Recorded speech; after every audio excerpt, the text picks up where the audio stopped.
Bienvenidos a Resiliencia Estoica. Hoy nos sumergiremos en un fascinante reportaje sobre la filosofía estoica, de la mano del renombrado filósofo Massimo Pigliucci. Exploraremos los principios atemporales de esta antigua sabiduría y cómo aplicarla en nuestro día a día. Acompáñenos en este viaje de reflexión y autodescubrimiento. Massimo, bienvenido. Gracias. Gracias por tomarte el tiempo para estar hoy con nosotros. Tengo que decir que tu recorrido es impresionante. Eres doctor en biología, concretamente en genética y biología evolutiva, y en filosofía. Sí. Es impresionante, pero eres más conocido como filósofo por el trabajo y la investigación que has hecho sobre el estoicismo. Y de eso vamos a hablar durante esta conversación. Primero, para enmarcar esta charla, cuando la gente, en general, piensa en el estoicismo, lo ve como una manera más bien fría de ver la vida, como una manera algo insensible de tratar con la gente. ¿Es esto correcto? No, no lo es. Es un estereotipo. Pero como todos los estereotipos, tiene algo de cierto. Claro, sale de algún sitio. Y creo que es lo siguiente. Los estoicos dividen lo que llamamos emociones en dos grandes categorías: las emociones negativas o disruptivas y las emociones positivas o constructivas. Las emociones disruptivas son cosas como la rabia, el miedo, el odio, etc. Las emociones constructivas, en cambio, serían la alegría, el amor, el sentido de la justicia, etc. El estoicismo intenta eliminar lo más posible las emociones destructivas y cultivar las positivas. Por ello, en vez de suprimir las emociones en general, lo que intentan los estoicos es cambiar el espectro emocional que experimenta un ser humano normal, alejándolo de lo negativo y acercándolo a lo positivo. Por eso la verdad oculta en el estereotipo es que si se eliminan algunas emociones, pero solo el tipo de emociones concretas que los estoicos consideran, no nos dejan disfrutar de la vida. No queremos estar enfadados todo el tiempo, ni queremos tener miedo constantemente, ni odiar a todo el mundo. Ese tipo de cosas no nos permiten llevar una buena vida. En cambio, sentir amor, alegría y tener un buen sentido de la justicia y de cómo deben funcionar las cosas mejora nuestras vidas. Por eso la idea es alejarse de las primeras y acercarse a las segundas. Si tuvieras que describir brevemente qué es el estoicismo, ¿qué dirías? Es una filosofía de vida, y en eso no es diferente de otras filosofías de vida o incluso religiones como el budismo o el cristianismo. Todas las religiones son filosofías de vida, puesto que una filosofía de vida tiene dos componentes: la metafísica y la ética.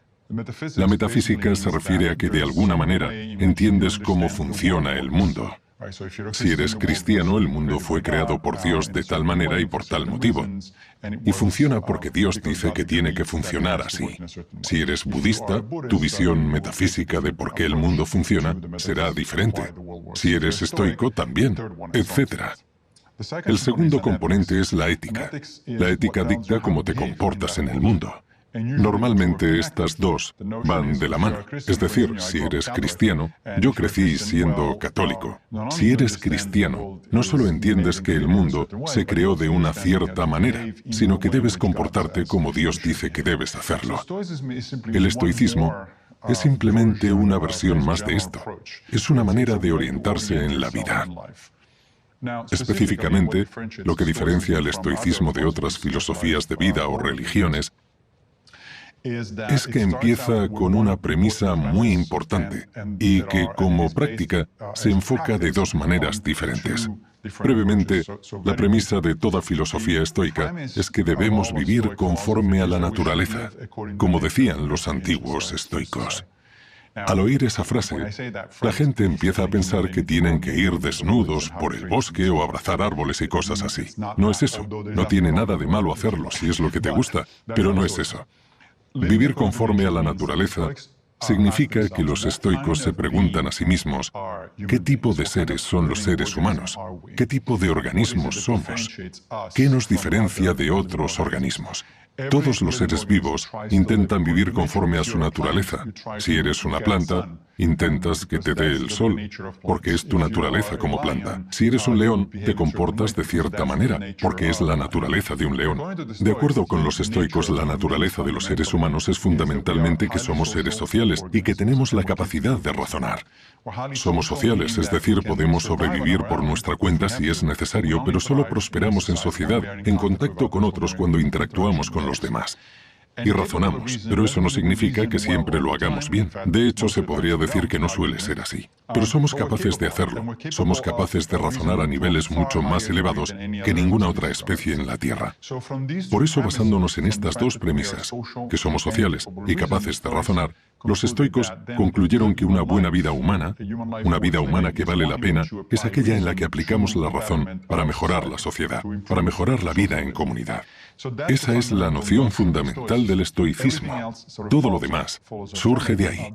Hay técnicas específicas que ponen en práctica los estoicos, enfoques específicos de los que podemos hablar después, pero fundamentalmente lo que diferencia al estoicismo de otras filosofías de vida es que para un estoico, una vida humana que vale la pena es aquella en la que usamos la razón para ayudar a los demás y a nosotros mismos.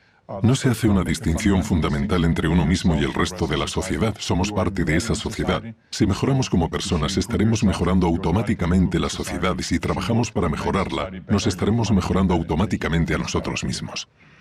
Máximo, te has descrito a ti mismo como estoico. ¿Cuándo y por qué decidiste adoptar esta filosofía de vida? No hace mucho, hace unos 5 años. Todo empezó porque estaba atravesando la típica crisis de los 40, algo normal que le pasa a mucha gente cuando llega a esa edad, se divorcia o cambia de trabajo. Además, mi padre murió. Bueno, cosas que pasan en la vida. Y no es que la situación me agobiara demasiado, pero fue una época dura. Y fue en ese momento cuando empecé a estudiar filosofía de verdad. Era científico, trabajaba en biología evolutiva y quise sacarme un doctorado en filosofía.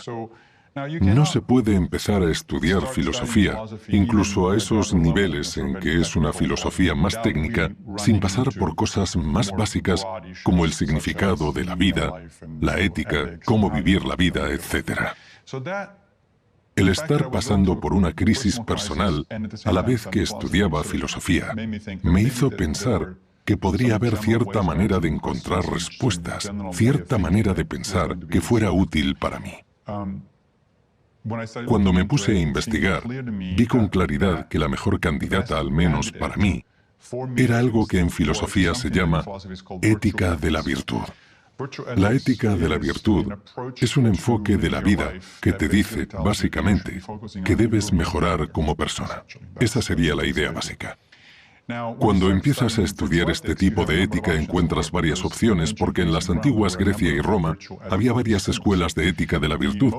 La más famosa es la de Aristóteles.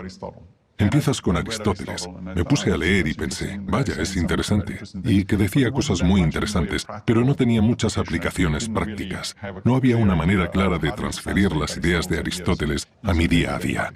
No podía ayudarme a lidiar con el dolor del duelo por la muerte de mi padre, por ejemplo. La segunda parada normalmente es Epicuro. El epicureísmo es otro tipo de filosofía de la ética de la virtud muy interesante porque pone el énfasis en la amistad y las relaciones. El problema del epicureísmo es que la meta de sus seguidores es minimizar el dolor en sus vidas. Normalmente pensamos en los epicúreos como aficionados al sexo, las drogas y el rock and roll, pero no es así. Es cierto que pensaban que el placer era importante para los humanos, pero fundamentalmente lo que intentaban era evitar el dolor, tanto mental como físico. Por eso Epicuro decía que para conseguirlo, uno no debería involucrarse en política ni ser social, puesto que, como sabemos, tanto la política como las relaciones sociales causan dolor. Y pensé, es interesante, pero no es para mí, ya que creo que la vida no tiene sentido a menos que te relaciones y te involucres en política. Así que estaba indeciso. Sabía que la ética de la virtud era un campo que podía proporcionarme las respuestas que buscaba, pero ni Aristóteles ni Epicuro me convencían. Y un día en Twitter, justamente, vi un tuit que ponía, ayúdanos a celebrar la semana estoica. Y pensé, ¿Qué es la semana estoica? ¿Por qué celebran la estoicidad? Recordaba más o menos que los estoicos formaban parte de la ética de la virtud, que eran otra de las escuelas de esta ética. Había leído a Marco Aurelio en la universidad, incluso traduje a Séneca del latín cuando estudiaba, pero nunca había pensado que estas personas hablaran de una filosofía de vida. Me entró la curiosidad y me apunté a la semana estoica, que se hace una vez al año, normalmente en octubre. Durante una semana viví como un estoico, es decir, empecé a leer sobre los estoicos. Me bajé una especie de manual con ejercicios diarios de meditación. Empecé a llevar un diario, cosas así. Lo hice durante una semana y me cambió. Pensé, esto es lo que buscaba, me ayuda y me está marcando un camino que quiero seguir.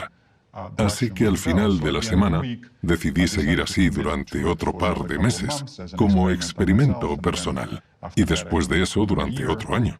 Y aquí estamos hablando del tema, un par de libros después. Genial, Máximo. De hecho, lo que estabas explicando tiene que ver con lo que te iba a preguntar. Has mencionado que el estoicismo es una filosofía muy antigua, de hace más de 2000 años, pero estamos viendo cómo revive este tipo de filosofía en el presente. ¿Cuál crees que es la causa de este reencuentro con el estoicismo? Buena pregunta. No tengo una respuesta concreta. Creo que hay 2 o 3 cosas importantes acerca de este regreso del estoicismo. Primero, sí, tiene más de 2000 años. Empezó en el año 300 a.C. con Zenón de Citio en Atenas. Pero el budismo también es antiguo, tiene 2500 años, y el cristianismo otros 2000. Todas estas filosofías o religiones siguen con nosotros y siguen siendo importantes, aunque superficialmente nuestras vidas sean muy diferentes de cómo eran en las antiguas Roma, Palestina o India. Y digo superficialmente porque sí, es cierto que llevamos smartphones y tenemos ordenadores y todo eso, pero también es cierto que nuestra esencia sigue siendo la misma. Tenemos las mismas necesidades que antes. Necesitamos ser queridos. Nos enfadamos por el mismo tipo de cosas. Nuestra vida como humanos no es tan diferente. Y por eso todas estas filosofías y religiones siguen siendo relevantes. En cuanto al estoicismo en particular, la última escuela estoica formal que conocemos es la de Epicteto, que vivió en el siglo II de nuestra era. En el siglo III el estoicismo decayó como filosofía formal y en cambio se convirtió en una influencia para el cristianismo. Pablo de Tarso, San Pablo, sabía mucho de estoicismo y escribió acerca de los estoicos de manera crítica porque tenía otras creencias, por así decirlo, pero respetaba mucho esta filosofía y de hecho varias ideas pertenecientes al estoicismo se incorporaron en el cristianismo. Tomás de Aquino en la Edad Media, el que puede que sea el teólogo más importante de la historia del cristianismo, redactó una lista de 7 virtudes que debería practicar cualquier cristiano. Y las primeras 4 son las mismas que predicaba el estoicismo: sabiduría, valor, justicia y templanza. A estas Aquino añadió otras 3 virtudes claramente cristianas: esperanza, fe y caridad. El estoicismo influyó a muchos pensadores, en su mayoría cristianos, pero también a algunos judíos durante la Edad Media, así como a filósofos modernos como Descartes y Spinoza. Así que el estoicismo nunca llegó a morir, pero sí es cierto que ha resurgido de repente en los últimos 20 años o algo así. Y es una buena pregunta. ¿Por qué? Hay varios motivos. Primero, porque vivimos en una época agitada, y esto suele llevar a la gente a adoptar filosofías que se centren en mejorarnos a nosotros mismos y en cosas que están bajo nuestro control. No creo que sea casualidad que, por ejemplo, muchas de las filosofías griegas y romanas surgieran de repente en un periodo de unos 100 años, entre la muerte de Alejandro Magno y el comienzo del Imperio Romano. ¿Por qué? Porque en ese momento el mundo mediterráneo estaba sumido en el caos. Las cosas estaban cambiando de manera drástica, los imperios estaban colapsando, las vidas de la gente estaban patas arriba y no sabían cómo lidiar con todo esto. Este es probablemente uno de los motivos. Así surgieron estas filosofías y lo mismo ocurrió con el budismo en la antigua India. Estaban pasando por una situación cultural e histórica similar. Lo mismo se puede decir del confucianismo en la China. Hoy de nuevo nos encontramos en una situación en que nos enfrentamos al cambio climático, a la posibilidad de una catástrofe nuclear y en que estamos sufriendo cambios políticos radicales y no podemos hacer mucho para controlar nada de esto. Creo que uno de los motivos del regreso del estoicismo es que es un tipo de filosofía que te ayuda a centrarte en lo que puedes controlar, lo cual ayuda a reducir el estrés y a sentir que tu vida tiene algún sentido. Ese es uno de los motivos.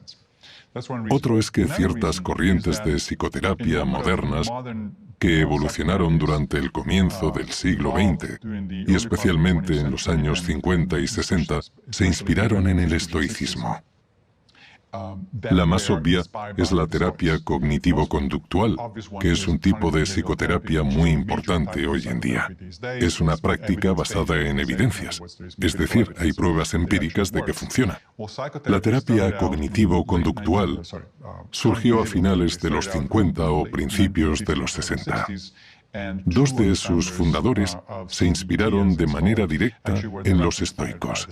Leyeron a Epicteto, Marco Aurelio y Séneca y pensaron, vaya, esta gente tenía ideas muy interesantes que se pueden sistematizar y se pueden aplicar empíricamente para mejorar las vidas de la gente. Teniendo en cuenta que la terapia cognitivo-conductual es actualmente la psicoterapia más popular, creo que ha ayudado a revivir el estoicismo, porque ha probado que hay una base científica y empírica para algunas de las cosas de las que hablaban los estoicos. Y el tercer motivo, creo que es que ha habido grupos de personas, especialmente en las últimas 2 o 3 décadas, haciendo esfuerzos conjuntos para revivir el estoicismo. El primero fue Pierre Hadot, un clasicista francés que escribió 2 o 3 libros muy populares a principios de los 90. Uno de ellos fue La Ciudadela Interior, un libro sobre las meditaciones de Marco Aurelio. Hadot mantenía que no lo hacía porque estuviera interesado en la filosofía antigua per se, sino porque estaba interesado en la filosofía como una manera de vivir, en volver a la idea que tenían los antiguos griegos y romanos, de que la filosofía no es un ejercicio académico, o al menos no es solo eso, sino algo que se vive día a día. Hadot influenció a su vez a más personas. Y hace unos años, un grupo de psicoterapeutas, seguidores de la terapia cognitivo-conductual, filósofos, eruditos del mundo clásico y otras personas, comenzaron con la Semana Estoica que he mencionado antes, así como con la conferencia anual Stoicon, que ya lleva 5 o 6 años en activo. Y se popularizó enseguida. Empezó a acudir la prensa y el estoicismo apareció por todas partes. En el New York Times, el Washington Post, periódicos y revistas internacionales, porque a la gente le gusta. Por ponerte un ejemplo, hay una página de Facebook muy grande dedicada al estoicismo. Hay varias, pero una destaca. Hace un par de años ya tenía muchos seguidores, unas 30.000 personas. La he mirado esta mañana antes de venir y ya va por los 55.000. Es muchísima gente interesada en una filosofía relativamente poco conocida.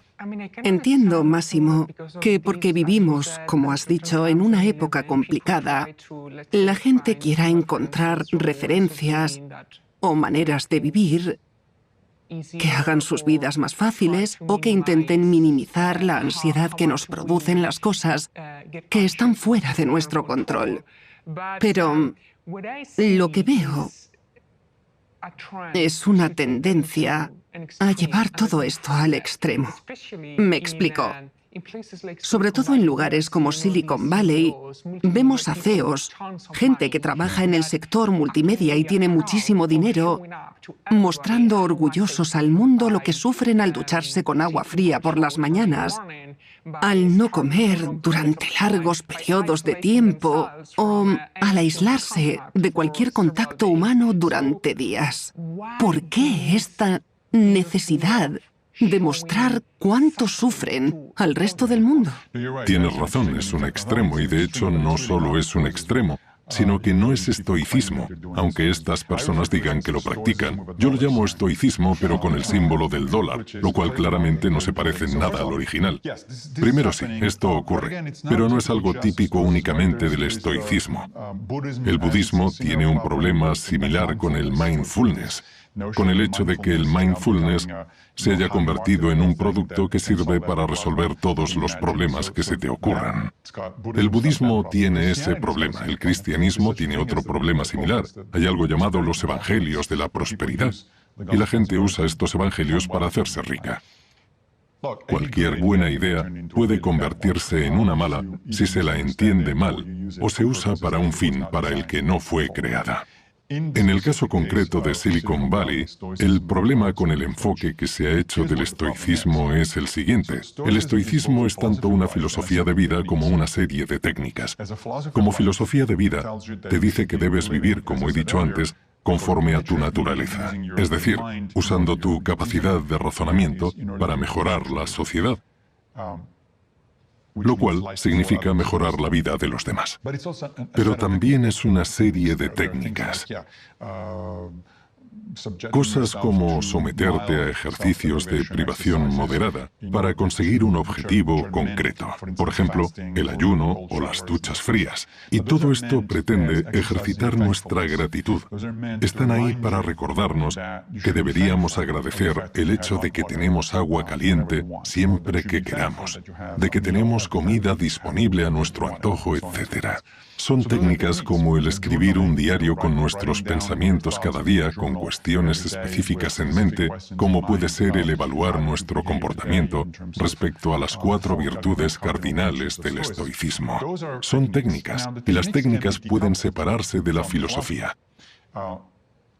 Esta separación puede hacerse bien o no tan bien. Hemos hablado de la terapia cognitivo-conductual, la cual utiliza unas cuantas técnicas desarrolladas por los estoicos, pero no es una filosofía de vida. Uno no va a terapia pensando quiero que me digan cómo vivir.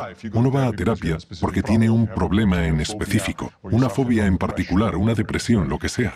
Esas técnicas son útiles, son eficaces para resolver esos problemas en concreto, pero no se está practicando una filosofía. Solo se está haciendo terapia. El problema con todo este asunto de Silicon Valley es que se centran únicamente en las técnicas y dicen que practican la filosofía estoica. Pero no es cierto, sobre todo porque los estoicos son muy claros en cuanto a que tener mucha riqueza no es bueno. Primero, porque te distrae de otras cosas. Si tu meta principal en la vida es hacerte rico, para los estoicos ya vas mal encaminado. Tu meta principal en la vida debería ser ayudar en la cosmópolis humana, como ellos lo llaman, la sociedad en general. Ahí ya hay una contradicción. Si tu meta es ser rico, famoso, poderoso, cosas así, vas por mal camino. El estoicismo no trata de eso. He intentado educar a esta gente lo mejor que he podido. A veces funciona y a veces no. Esa es una de las cosas que no se pueden controlar, hay que aceptarlo y punto. Máximo, quiero que hablemos un poco más de las técnicas. Has escrito varios libros sobre el tema y en uno de ellos, Cómo ser estoico, creo que mencionas 12 recomendaciones para que la gente utilice este enfoque para conseguir tener una vida mejor en el siglo XXI. ¿Puedes resumirnos estas 12 recomendaciones? Claro, deja que piense en las más fáciles de practicar. Por cierto, acabo de sacar un nuevo libro junto a un buen amigo mío, Greg López, llamado A Handbook for New Stoics, que saldrá pronto en español. Y ese libro contiene 52 ejercicios, así que nos da mucho donde elegir. Por supuesto, no es que uno tenga que hacerlos todos. Hay que ir probando. Algunos ejercicios son útiles para ciertas personas, otros para otro tipo de personas. Es lo mismo que la terapia cognitivo-conductual. Cuando vas a un terapeuta, este irá probando ciertas cosas. Si te funcionan bien, sigues haciéndolas, y si no, pues se prueba otra cosa. Voy a ponerte ejemplos de mis favoritos, lo que hago yo de manera regular. Hemos hablado un poco de ejercicios de autoprivación, aunque a menudo dentro de estos solo se mencionan las duchas frías y el ayuno. Y sí, esos están bien, pero hay otras maneras más interesantes de ejercitar estas privaciones. La privación es mucho más útil si se hace en cosas con las que tenemos un problema en el que queremos trabajar. Por ejemplo, si gastas mucho dinero porque vas de compras muy a menudo, se puede usar una técnica que yo llamo el paseo por el centro comercial, en la que elijo una zona de Nueva York que tenga muchas tiendas y entro en todas y cada una de ellas. Miro todo lo que tienen en cada una y no compro nada. Al final del ejercicio acabas dándote cuenta de algo de lo que por lo visto Sócrates también se dio cuenta en su momento haciendo algo similar, y es que no sabías que había tantas cosas que no necesitabas. Este ejercicio es útil porque viviendo en una sociedad consumista, estamos bajo una presión constante de otra gente y de la publicidad para comprar cosas, y pensamos que comprar cosas nos hará felices. Algunas cosas son útiles. Tengo un smartphone porque me resulta útil. No se puede vivir en una sociedad tecnológica, o más bien es muy difícil vivir en una sociedad así, sin un móvil moderno. ¿Pero necesito la última versión? No. ¿Necesito reemplazar mi móvil cada vez que sale un modelo nuevo? No, porque el mío funciona bien. Es viejo, pero funciona. El ejercicio te recuerda que no es necesario ceder ante la presión, que la decisión de comprar está en tu mano y que deberías tener un motivo para comprar o hacer ciertas cosas. Esta es una de las actividades. Otra, que supongo que no parece demasiado divertida, pero es muy útil, es una que tiene muchos nombres, pero memento mori, del latín, es el que más la representa. Recuerda que morirás. Si hay algo de lo que nadie quiere hablar, sobre todo en los Estados Unidos en el siglo XXI y probablemente muchos otros países occidentales, es la muerte. Intentamos mantenernos lo más alejados posible de ella. En otras sociedades no es así. Se deja a los niños ver a gente morir, o incluso cadáveres en descomposición, para que entiendan que la muerte es algo natural e inevitable. Pero nosotros intentamos alejarla, nos obsesionamos con mantenernos jóvenes y sanos, lo cual está muy bien. Pero es una batalla perdida, porque vamos a acabar siendo viejos y finalmente muriendo. Por eso la cuestión no es si vamos a morir, sino cómo vamos a llegar hasta ese momento. La cuestión es si estamos preparados para ese momento. Una de las maneras en que los estoicos se preparan para esto es recordando su propia mortalidad. Y hay varias maneras de hacerlo. Una de mis favoritas es ir a un cementerio muy bonito que hay en el sur de Manhattan, rodeado de rascacielos y de tráfico, donde hay mucho ruido y gente por todas partes. Pero el cementerio, aunque está en medio de todo eso, es un lugar tranquilo, como suelen ser todos los cementerios. Lo que hago es dar un paseo entre las tumbas, leer los nombres y fechas en ellas y recordar que todos, yo incluido, por supuesto, vamos a acabar así. Y dirás, ¿por qué hace eso? ¿No es deprimente? Yo no creo que lo sea. De hecho, creo que me da energía. Salgo de allí pensando, vale, mi tiempo en este mundo es limitado. ¿Qué quiero hacer con él? ¿Cómo quiero pasar mi vida? ¿Qué cosas me importan? ¿Cómo hago para no desperdiciar el tiempo que tengo?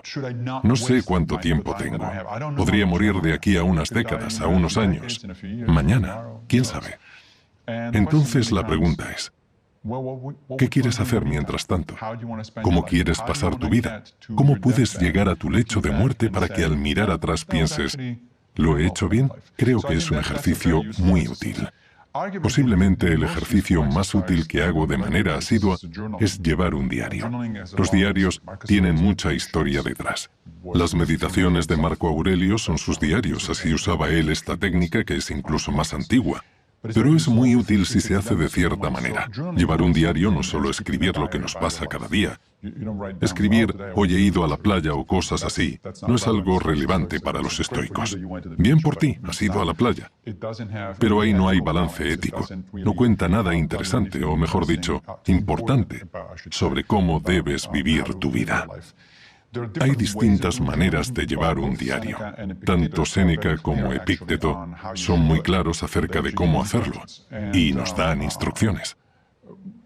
Mi manera favorita es siguiendo las de Séneca, que nos dice que antes de ir a la cama, cuando la casa está en silencio, nos sentemos en un sitio tranquilo un momento y nos preguntemos 3 cosas. Yo lo hago por escrito, es decir, lo escribo todo. La primera pregunta es, ¿qué he hecho mal hoy? La segunda es, ¿qué he hecho bien? Y la tercera, ¿qué podría haber hecho de otra manera? La primera pregunta, ¿qué he hecho mal?, no es para flagelarse, darse latigazos en la espalda y decir, qué mal lo he hecho, sino para aprender de tus experiencias. Para los estoicos, el pasado está fuera de nuestro control. No tiene sentido arrepentirse de las cosas. Un error es un error y ya está. Sentirse mal no cambia nada. No vamos a deshacer el error. Lo único que podemos hacer es aprender de ello, reflexionar y decir, vale, hoy he hecho esto, aquí es donde me he equivocado. ¿Por qué es útil esto? Porque en nuestras vidas hay menos variedad de la que creemos.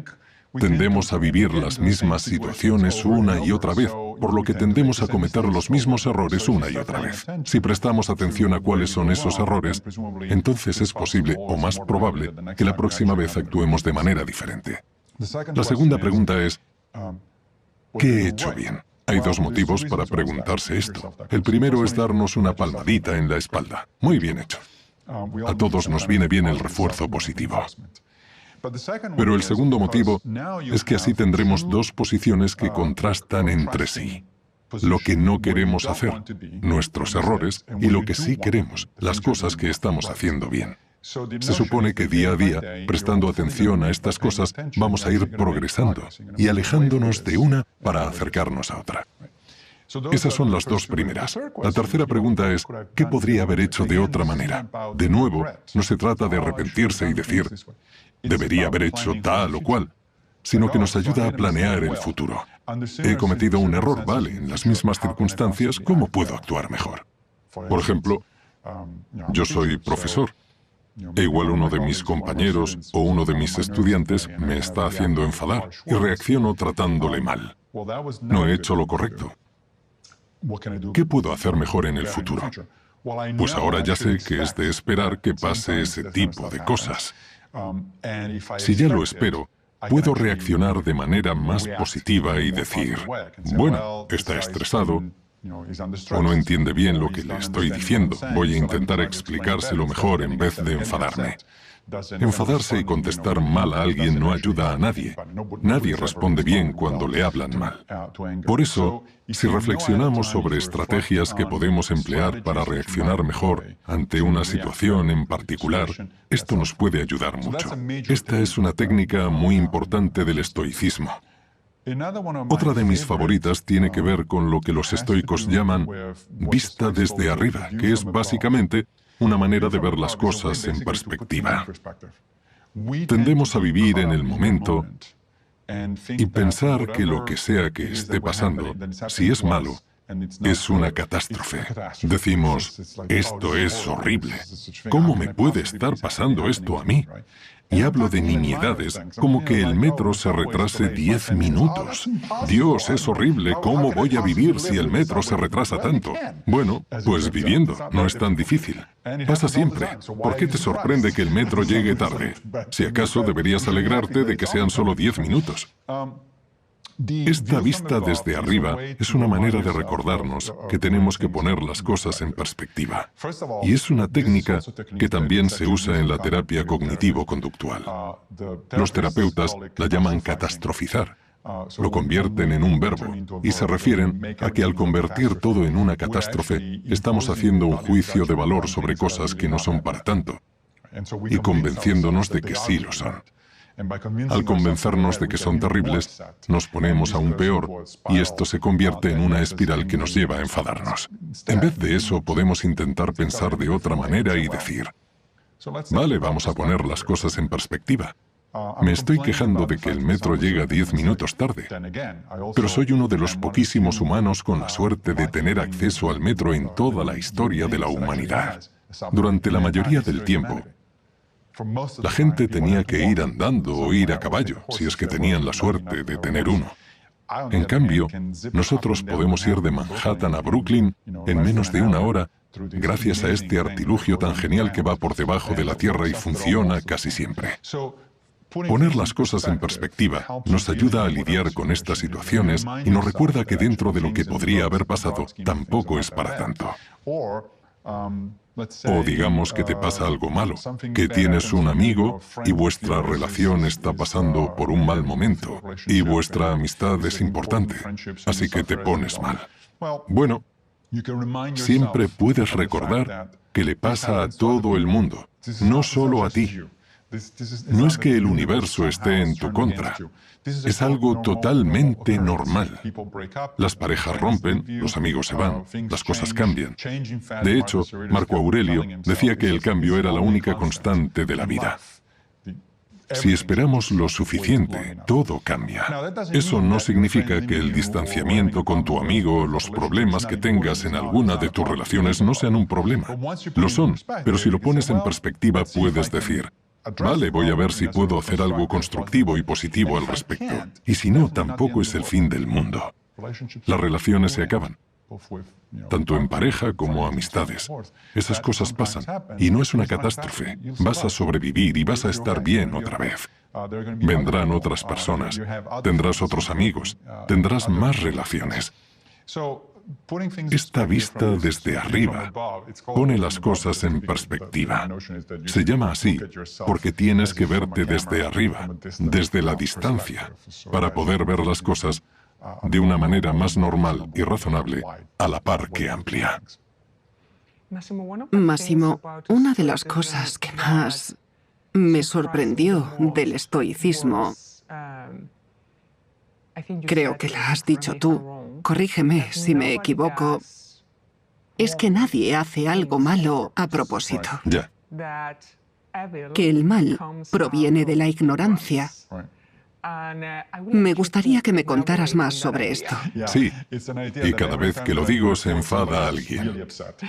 Lo primero que dicen es, entonces Hitler no era malo, porque evidentemente el ejemplo típico del mal es Hitler. Bueno, lo que los estoicos quisieron decir es lo siguiente. La frase es de Sócrates. Solo hay un mal, la ignorancia. Sin embargo, si observamos la palabra griega utilizada por Platón para transcribir las palabras de Sócrates, la palabra es amatia, que no se traduce exactamente como ignorancia, sino que literalmente significa no sabiduría, falta de sabiduría. La gente hace cosas malas por falta de sabiduría, no por ignorancia en el sentido de que no saben lo que están haciendo. No es que sean ignorantes por no ser universitarios o algo así. Es por falta de sabiduría sobre qué es lo correcto.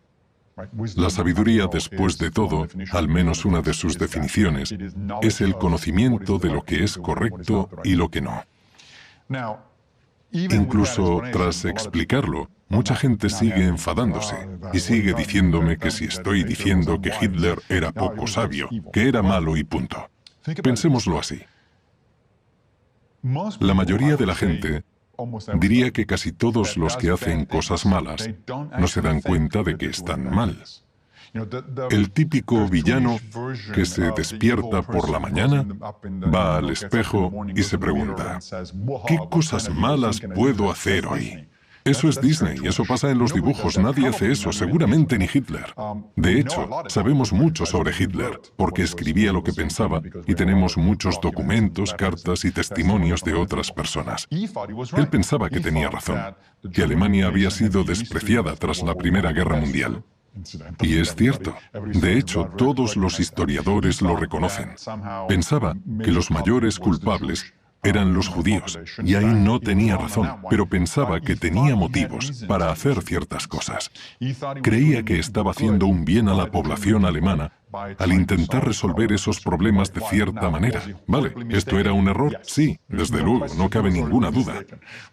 ¿Deberían haberle relevado de su puesto? Desde luego. Deberían haberle quitado el cargo lo antes posible. Deberíamos haber luchado en la Segunda Guerra Mundial contra los nazis totalmente, no cabe duda. Pero incluso hablando de este nivel de maldad, si solo decimos, son malos y ya está, nos estamos negando a entenderles. Y si no entendemos por qué la gente hace el mal, no vamos a entender la próxima vez que pase y vamos a cometer los mismos errores una y otra vez. Cuando ocurrió el ataque del 11 de septiembre, el presidente Bush dijo que nos odiaban porque somos libres. No. No es así. Hay muchos motivos por los que ocurrió el 11S relacionados con las políticas americanas en Oriente Medio de las últimas décadas, con la presencia de tropas americanas en Arabia Saudí, en un terreno sagrado para los musulmanes, etc. Hay muchos motivos, eso sí, pero estos no lo justifican. Uno puede tener malos motivos para hacer ciertas cosas o tener buenos motivos y aún así hacer algo malo. El desprecio a Alemania al acabar la Primera Guerra Mundial era un buen motivo. No querer tropas americanas en tu país era un buen motivo, pero eso no significa que la respuesta correcta a esos problemas fuera el genocidio o un atentado terrorista. Pero si seguimos poniendo la etiqueta de malo, lo que hacemos es deshumanizar a esas personas y, por tanto, negarnos a intentar comprenderlas. Si no entendemos a los demás, vamos a darnos de bruces una y otra vez con los mismos problemas porque no los entendemos. ¿Por qué lo hacen? Porque son malos. Eso no es una respuesta, es una etiqueta que le ponemos a las cosas. Y lo mismo para cualquier otra etiqueta de las que solemos usar. Si alguien dice algo cuestionable respecto a temas de etnias o género, e inmediatamente le ponemos la etiqueta de racista, vale, puede ser, pero así no entendemos nada. No sabemos cómo lidiar con esa persona, ni por qué esa persona piensa así, ni cómo podemos intentar corregirla. Los estoicos lo enfocaban de otra manera. Marco Aurelio dijo, solo tenemos dos opciones respecto a la gente malvada, enseñarles o soportarles.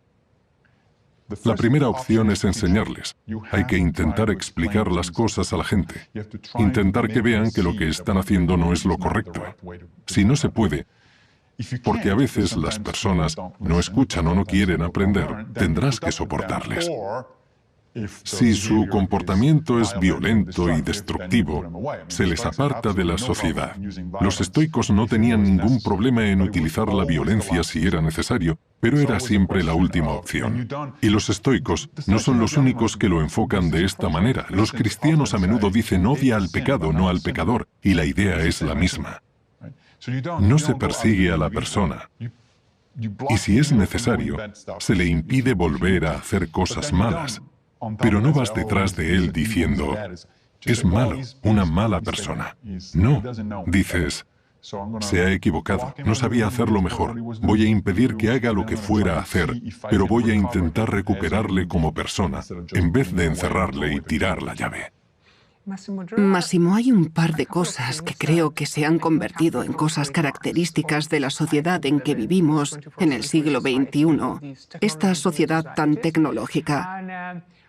Me gustaría saber qué dice el estoicismo sobre esto y cómo lidiar con ellas, porque no creo que vayan a desaparecer. La primera es un fenómeno que fue considerado un mal necesario durante muchos años y que ahora se considera algo guay, sobre todo en Estados Unidos, la cultura americana y en la Europa occidental. Hablo del estrés, del concepto de estar estresado, del concepto de estar siempre ocupados. Antes se veía como algo malo, pero ahora, si nunca puedes hacer nada porque estás ocupado, se piensa que es algo bueno. La hiperactividad se ha convertido en algo guay. Quiero saber qué opinan de esto los estoicos. Sí, Séneca habla de esto de manera directa. habla de que estar demasiado ocupados no es bueno. Y el motivo es que nos distrae de las cosas que de verdad importan. No todo es importante.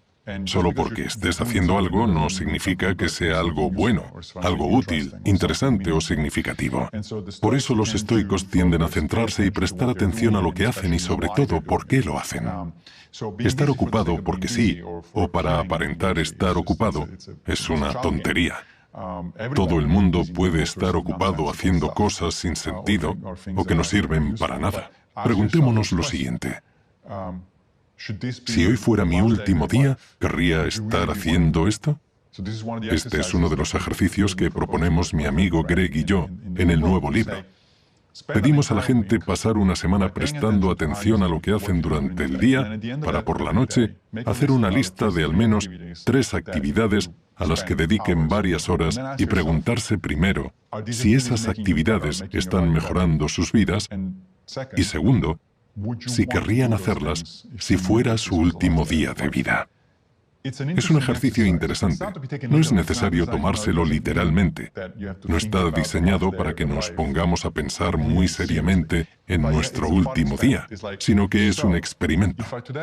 Por ejemplo, si hoy he pasado mucho rato en redes sociales,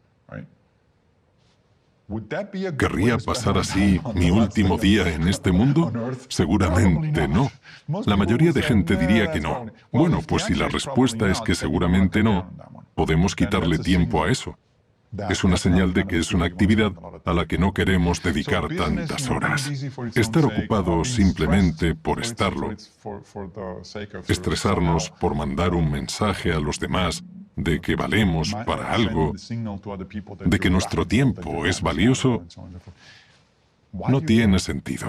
Primero que nada, los estoicos dirían que lo único que está bajo nuestro control son nuestras opiniones, juicios y decisiones, y no las de los demás. Así que las opiniones de otros pueden ser interesantes si aprendemos de ellas, pero no son más que eso, sus opiniones. No las controlamos. Y si nos pasamos la vida intentando que opinen bien de nosotros, hacernos famosos, etc., estamos desperdiciando muchísimo tiempo. Porque la fama es muy voluble. Puede que hoy seas famoso y hablen bien de ti, y que mañana todo el mundo se ponga en tu contra, dependiendo de cómo cambien las cosas, cómo cambie la cultura, cómo cambie la gente. Es una pérdida de tiempo. Deberíamos centrarnos en lo que de verdad nos importa y preguntarnos, ¿por qué me importa esto? ¿Qué estoy haciendo y por qué? Tengo que preguntarte una cosa, Massimo, porque casi que has introducido esta segunda característica de nuestra sociedad. Y es que ahora todo el mundo quiere ser famoso. Todo el mundo quiere ser un modelo a seguir para los demás.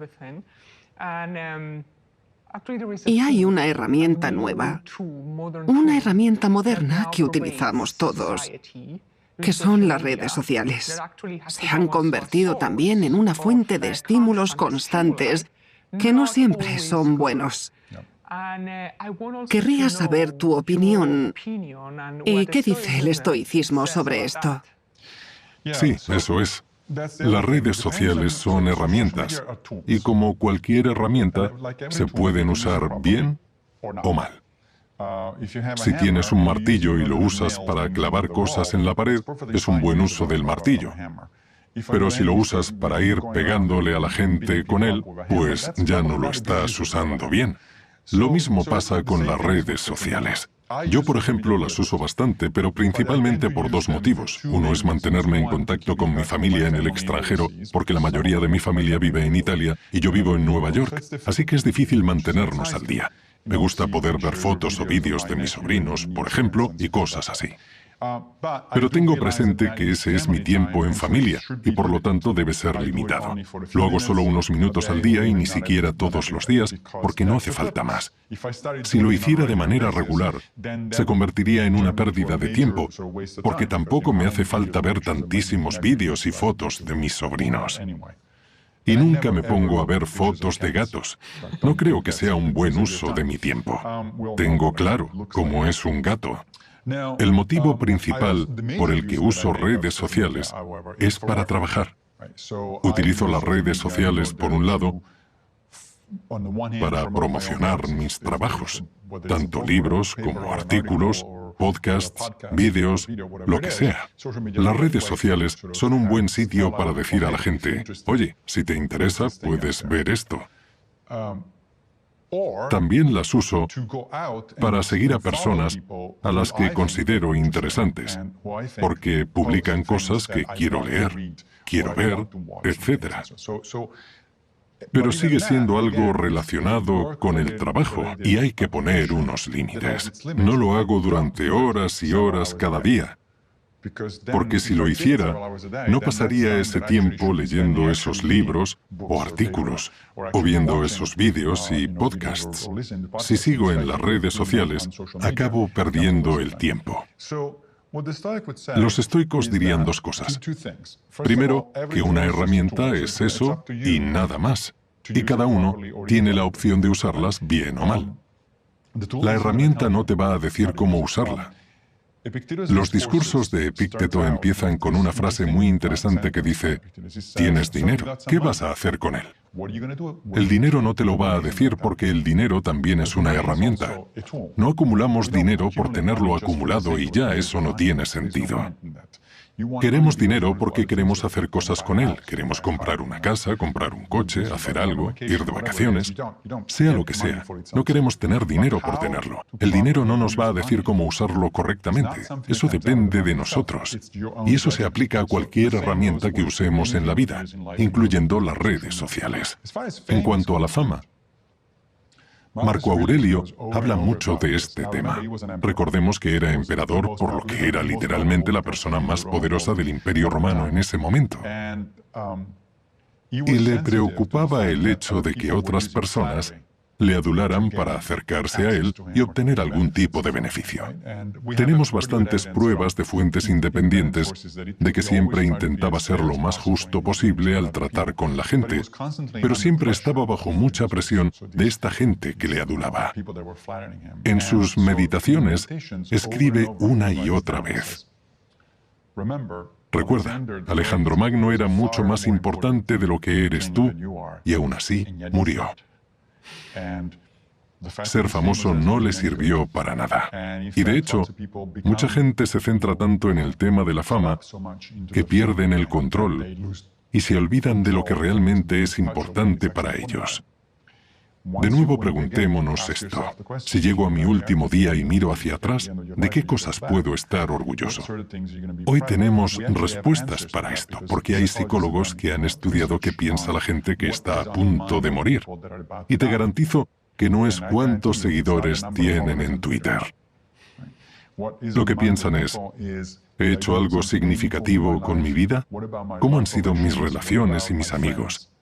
Esas son las cosas en las que piensa la gente, no en sus seguidores en redes sociales, ni siquiera en cuánto dinero han tenido, a menos que hayan usado ese dinero para hacer algo significativo para mejorar las vidas de los demás. Máximo, me gustaría acabar esta entrevista resumiendo todo lo que hemos hablado y mirando un poco al futuro. Hemos empezado esta conversación hablando sobre el resurgimiento que estamos viendo del estoicismo. ¿Cómo lo ves? ¿Crees que ha venido para quedarse o que va a ser reemplazado por, quién sabe, otra corriente? ¿Cómo crees que evolucionará? Buena pregunta. Primero, predecir el futuro es un sinsentido, así que tenemos que ir con cuidado al hacerlo. ¿Quién sabe qué pasará? Es muy posible que el estoicismo goce de una ola de popularidad que acabe decayendo y otra cosa ocupe su lugar. Desde luego, es una posibilidad. Pero estas ideas han sobrevivido durante casi 2 milenios y medio, así que no van a desaparecer. Quiero decir, si algo dura tanto tiempo, ya sea el estoicismo, el budismo, el cristianismo, el confucianismo, no desaparece así como así. Así que yo diría que las ideas se mantendrán independientemente de si la popularidad del movimiento filosófico decae. Pero al mismo tiempo, no veo ningún motivo por el que el estoicismo no pueda volverse tan popular como, por ejemplo, el budismo con el tiempo. De hecho, creo que el estoicismo es el equivalente occidental del budismo. Las dos filosofías son muy similares desde un punto de vista ético. Sus metafísicas son diferentes, su visión de cómo funciona el mundo, pero sus éticas son muy similares. Y cuando digo esto, la gente no suele creérselo porque dicen, pero el estoicismo es muy duro, es una filosofía muy exigente. Y mi respuesta es que todas las filosofías o religiones lo son. No es fácil ser un buen cristiano. Es fácil decir que eres cristiano, claro. Eso lo puede hacer todo el mundo. Y es fácil decir que eres budista. Pero ser un buen budista, practicar el camino óctuple no es fácil. Ser practicante de los evangelios y vivir tu vida acorde a ellos no es fácil. Así que no creo que el estoicismo sea tan distinto. Y ya hemos hablado de que alguna gente practica esta filosofía de una manera que probablemente Marco Aurelio no habría reconocido como estoicismo. Creo que tenemos motivos para pensar que ha venido para quedarse. Puede que su popularidad suba o baje, pero eso no importa. Lo que importa es que sea útil para la gente, y al parecer lo es. Tengo muchos testimonios de personas que han leído mis libros o mis artículos y no paran de decirme que les han cambiado la vida para mejor, a veces de manera drástica y a veces en pequeñas cosas del día a día. Es una herramienta útil, es una manera muy útil de ver la vida. No es la única manera, puede que para unos funcione mejor que para otros, no lo sabemos. Y de hecho estamos investigando si hay tipos de personalidad que responden mejor al estoicismo que otros.